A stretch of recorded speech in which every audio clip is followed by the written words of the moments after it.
Hey guys, so today I'm going to be modding the BM65 from KPrepublic. I currently have the Tecsee caret linear switches in right now.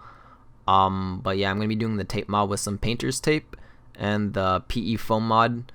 You can pretty much pick these up from any hardware store, so hope you guys enjoy the video.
Yeah, so overall, I think the mods made the keyboard sound a lot higher pitched, which I honestly don't mind, because it just feels more poppy and marbly, I would say.